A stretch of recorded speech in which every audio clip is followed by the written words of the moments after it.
नमस्कार, मैं अजय साहू और आप देख रहे हैं शुरगुल टाइम्स। कहानी सीक्रेट अमीरजादा के इस एपिसोड में विलियम का फाइटिंग स्टाइल भी अलग था।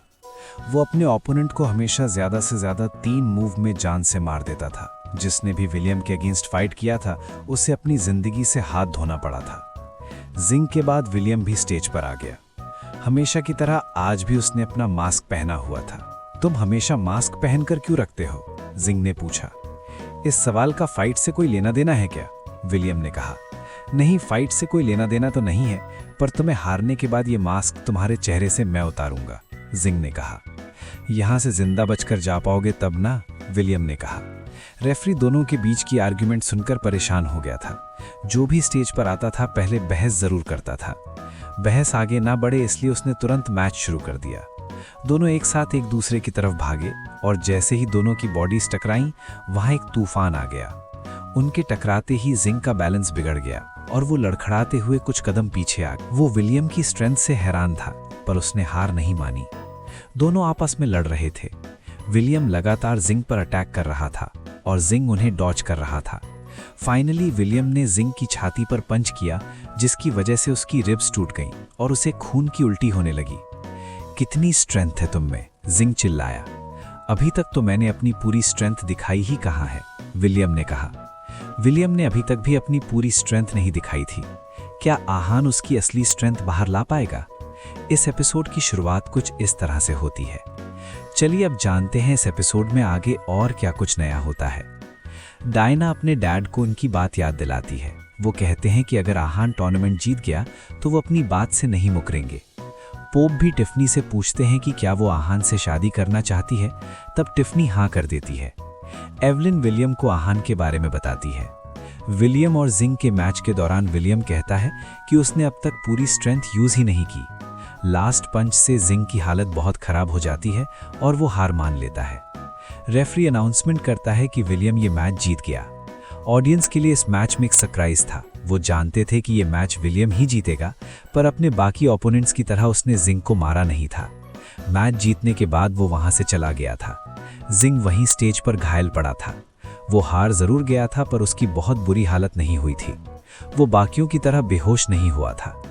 आज के मैचेस भी ओवर हो गए थे। अब बस फाइनल मैच बचा था, जो आहान वर्सेस विलियम होने वाला था। सब लोग उस मैच के लिए एक्साइटेड थे।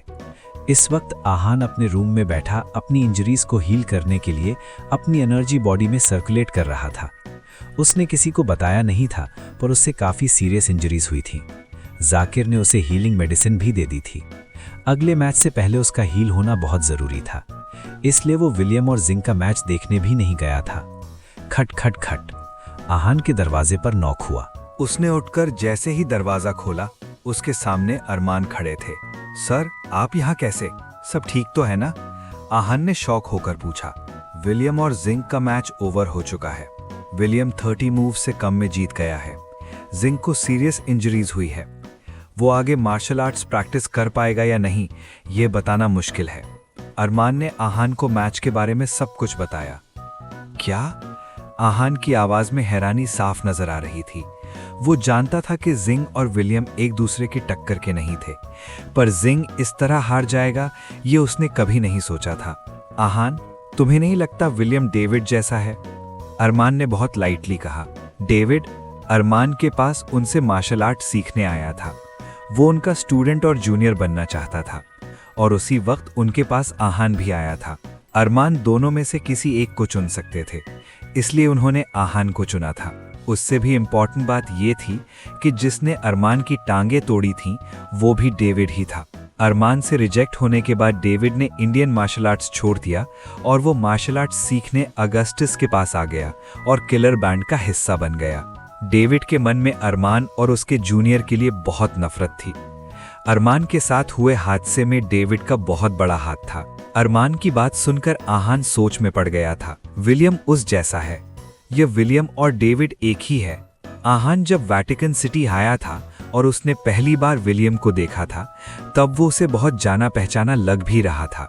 मैं तो मैच देखने नहीं गया था, पर जाकिर ने मुझे सब कुछ बताया। उन्होंने कहा कि बिना किसी पिल्स के भी विलियम की स्ट्रेंथ आर्थर से ज्यादा है। अरमान ने अपनी व्हील चेयर को आहान के रूम में लाते हुए कहा, इसके बाद उन्होंने कहा, तुम्हें पता है सबसे इंपॉर्टेंट बात क्या है? उसका एक्सपीरियंस भी बहुत ज्यादा है। इस वजह से उसकी कॉम्बैट एनर्जी भी ज्यादा है। मैच में जिंग ने अपनी सारी एनर्जी यूज कर ली थी, पर विलियम ने अपनी सारी एनर्जी यूज नहीं की थी। टेरिफाइंग ना?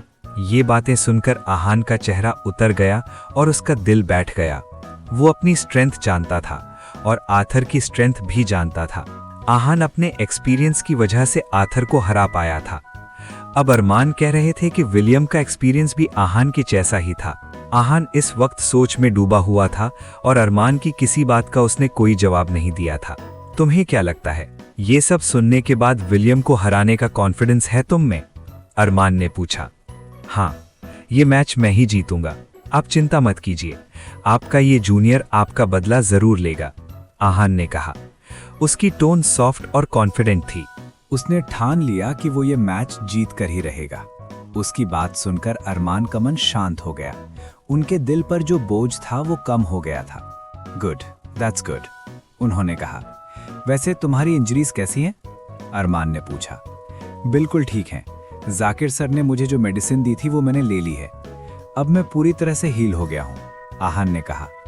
उसने अभी तक मेडिसिन नहीं ली थी और वो हील नहीं हुआ था, पर उसने अरमान को सच नहीं बताया।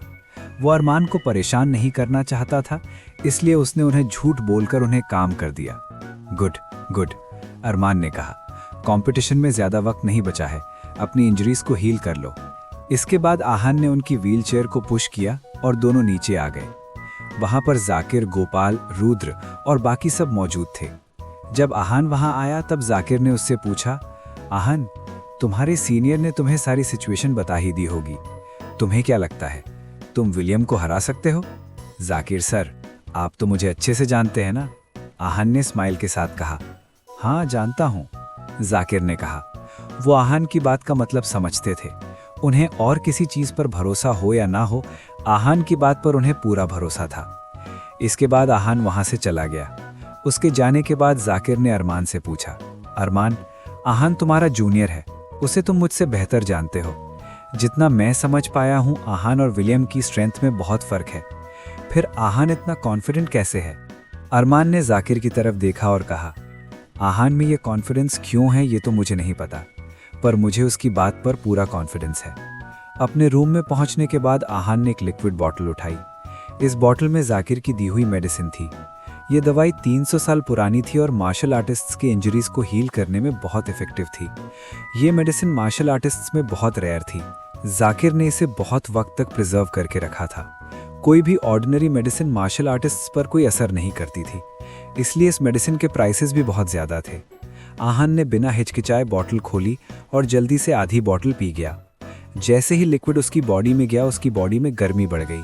उसने तुरंत मेडिसिन को डाइजेस्ट करने के लिए अपनी इनर एनर्जी सर्कुलेट करनी शुरू की। उसके लिए इस वक्त सबसे ज़्यादा ज़रूरी अपनी इंजरीज को हील करना था। ये लिक्विड बहुत रेयर और अजीब था। इसे लेने के बाद मार्शल आर्टिस्ट्स की बहुत सारी एनर्जी कंज्यूम हो जाती थी। जब मेडिसिन आहान की बॉडी में गई तब उसे बहुत गर्मी लगने लगी और उसका शरीर पसीने से तरबतर हो गया। वो लगातार अपनी इनर एनर्जी यूज़ कर रहा था ताकि वो मेडिसिन डाइजेस्ट कर सके और वो बॉडी में उसे फैला सके। ये प्रोसेस बहुत ज़्यादा पेनफुल था। जैसे जैसे मेडिसिन उसकी बॉडी में फैल रही थी, आहान को बहुत तकलीफ हो रही थी। वो अपने दांत पीस रहा था और खुद को शांत कर रहा था। उसे ऐसा लग रहा था जैसे उसके सारे ऑर्गन्स आग में जल रहे हों। अचानक से आहान की बॉडी से ब्लैक ग्रीस जैसी कोई चीज़ निकलने लगी। ये सारी आहान की बॉडी के अंदर मौजूद इम्प्योरिटीज़ थी। एक बार ये इम्प्योरिटीज़ निकल जाए फिर वो बेटर फील कर सकता था। उसकी फुल रिकवरी के लिए ये सब्सटेंस निकलना बहुत ज़रूरी था। आहान लगातार अपनी एनर्जी को सर्कुलेट कर रहा था और मेडिसिन डाइजेस्ट कर रहा था। इस वक्त उसका पूरा रूम एक गंदी स्मेल से भरा हुआ था। प्यूरिफिकेशन का प्रोसेस लगभग 1 घंटे तक चला। पेन धीरे धीरे कम हो गया था। आहान जानता था कि इस लिक्विड से उसकी सारी इंजरीज अच्छे से हील हो जाएंगी। वो जानता था कि इतना दर्द सहने का फायदा भी उसे ही होगा, इसीलिए वो ये दर्द झेल गया। वो एक नए आहान का इंतजार कर रहा था। ग्लोबल मार्शल आर्ट्स कंपटीशन खत्म होने वाला था। अब बस एक फाइनल मैच बचा था। बाहर सारे लोग वापस चले गए थे, इसलिए होटल खाली लग रहा था। होटल में लोग भले ही कम थे, पर चहल पहल पूरी थी। सब आपस में बात कर रहे थे और मैच के बारे में डिस्कशंस चालू थे। जब किसी ने बहुत देर तक आहान को नहीं देखा तब सबके दो ही अजम्पशंस थे। पहला, आहान अपनी स्ट्रेंथ बढ़ाने के लिए सेक्लूजन में चला गया होगा, और दूसरा, वो फाइट से डर गया है और चुपचाप वापस इंडिया भाग गया होगा। लोगों की ये दोनों ही अजम्पशंस गलत थे। इन दोनों अजम्पशंस के ऑपोजिट आहान अपने रूम में बेड पर पड़ा था और बुरी तरह से हांफ रहा था। मेडिसिन ने अपना असर दिखा दिया था। वो पूरी तरह से हील हो गया था। इस वक्त उसका रूम गंदी स्मेल और बॉडी एक ब्लैक ग्रीसी लिक्विड से भरी हुई थी। Oh, finally, that was so close, Aahan ने गहरी सांसें लेते हुए कहा। अभी अभी जो हुआ था, आहान ने उसे रिकॉल किया और उसके दिल की धड़कनें डर की वजह से बढ़ गईं। आहान ने पहले कभी ऐसा कुछ फेस नहीं किया था। उसे लग रहा था जैसे उसका शरीर आज इस मेडिसिन की वजह से जल जाएगा। उसने अपनी लाइफ में बहुत सारे दर्द झेले थे, पर कोई भी दर्द इसके आसपास भी नहीं था। उसे लग रहा था जैसे वो अभी बेहोश हो जाएगा। इस वक्त रूम में बहुत गंदी स्मेल थी और मेडिसिन डाइजेस्ट करने की वजह से आहान की सारी एनर्जी खत्म हो चुकी थी। लगभग 20 मिनट बाद जब उसे बेटर लगने लगा तब वो उठा और उसने रूम की विंडो खोल दी। वो इस वक्त बहुत वीक फील कर रहा था। जो लिक्विड आहान की बॉडी से निकला था उसकी स्मेल भी बहुत स्ट्रॉन्ग थी और उससे बर्दाश्त नहीं हो रही थी। फाइनली आहान ने हिम्मत जुटाई और नहाने चला गया। फ्रेश होने के बाद और साफ कपड़े पहनने के बाद आहान बहुत बेटर फील कर रहा था।